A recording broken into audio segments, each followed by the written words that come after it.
అందిన వార్త కాంగ్రెస్ మంత్రికి ప్రమాదం ఆసుపత్రికి తరలింపు అంటూ వార్తలు అయితే వస్తున్నాయండి. దీనికి సంబంధించి వివరాలు చెప్పడానికి వీడియో చేయడం జరుగుతుంది. చాలా మంది వీడియోస్తున్నారు కానీ సబ్స్క్రైబ్ మర్చిపోతున్నారు.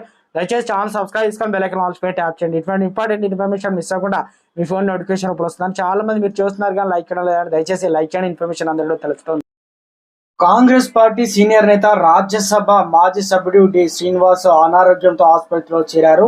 కొంతకాలంగా ఇంటికే పరిమితమైన డిఎస్ వృద్ధాప్య కారణంగా పలు అనారోగ్య సమస్యలతో బాధపడుతున్నారు. తాజాగా మూత్రనాళంలో ఇన్ఫెక్షన్ తో బాధపడుతుండటంతో కుటుంబ సభ్యులు ఆయనను హైదరాబాద్ లోని ఓ ఆసుపత్రిలో చేర్పించారు. ఈ విషయాన్ని డిఎస్ కుమారుడు నిజామాబాద్ బీజేపీ ఎంపీ ధర్మపురి అరవింద్ వెల్లడించారు. ఈ మేరకు ఆసుపత్రి బెడ్ పై ఉన్న డిఎస్ తో ఉన్న ఫోటోను అరవింద్ ట్వీట్ చేశారు. కాగా డిఎస్ ఆసుపత్రిలో చేరిన విషయం తెలిసిన ఆయన అభిమానులు ఆందోళన వ్యక్తం అవుతుంది.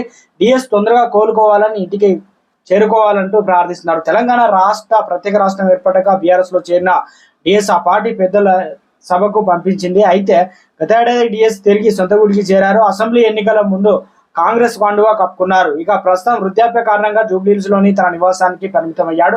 మరోవైపు కాంగ్రెస్ నుంచి బయటకు వచ్చిన తర్వాత శ్రీనివాస్ టీఆర్ఎస్ లో చేరిన సంగతి కూడా తెలిసిందే. ఆయనను కేటీఆర్ రాజ్యసభకు పంపారు. సొంత పార్టీ నుంచి ఆయనకు తీవ్ర వ్యతిరేకత వచ్చింది. ప్రస్తుతం ఆయన ప్రత్యక్ష రాజకీయాల్లో చురుగ్గా లేకపోవడం గమనార్హం. ఆయన కుమారుడు ధర్మపురి అరవింద్ బీజేపీ ఎంపీగా ఉన్నారు.